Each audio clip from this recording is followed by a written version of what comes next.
Hey y'all, this is a rundown of the Thriller live loop that I did. So basically we're going to walk through how I live loop and where the sounds are coming from. So here's the brains of the operation. This is my iPad.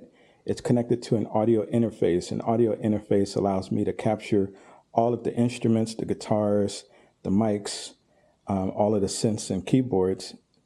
And then they go into the iPad and I can feed them to the different loops. So this is a looper app called Loopy Pro, and I can trigger the loops just by touching them. Let me go back and get my old loops back. I can trigger out the entire loop there. But I can also use a controller keyboard here to trigger things. So I can play it. I can also trigger my loops here. So you see over there, they all get triggered. Undo. All right. And then basically we'll go through the sounds. So this is my master keyboard. Most of the sounds are coming here, and I can choose them by pressing these buttons over here. This chooses groups of sounds for me. So the first group of sound that you heard was the Juno brass. It's kind of soft brass. And then it's also set and layered so that I can have a wind sound.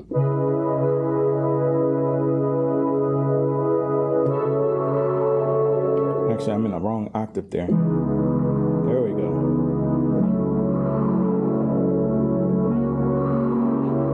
All right, so that's a brass sound plus the wind. And then the second one is going to be a couple of different sounds. So I have a vocoder. I use my handy dandy microphone here to do the vocoder sound.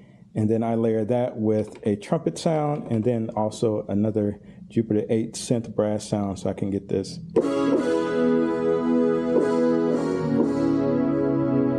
Get that big stab nice and fat.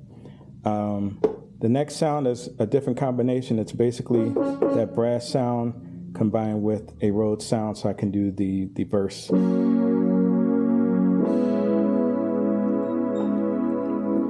And then we have on the controller keyboard, I have some drum sounds.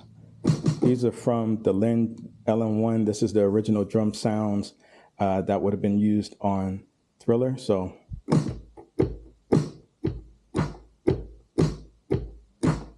And then I coupled that with some percussion over here. So I have a microphone set up that's going to the iPad as well. So I can play the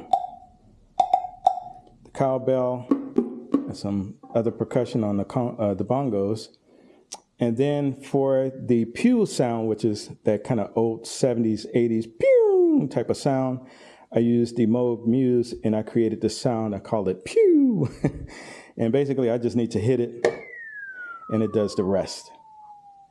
All right, after that, we have my guitar. So my guitar is hooked up wirelessly using the X5 wireless system. Y'all should check that out. And I played the rhythm part for that. And then we have the kind of ghostly sound. So after I played the verse, I switch over to this sound. But that doesn't really sound spooky, so we have to enable the modulation. And that's kind of how we get that kind of ghostly, woo, eerie type of sound or what have you. And so, yeah, I just use Loopy Pro. And what I can do with Loopy Pro, instead of manually triggering all the loops, I automate them. So this is the sequence of the loops. So this is the intro kick. So that triggers that loop to record.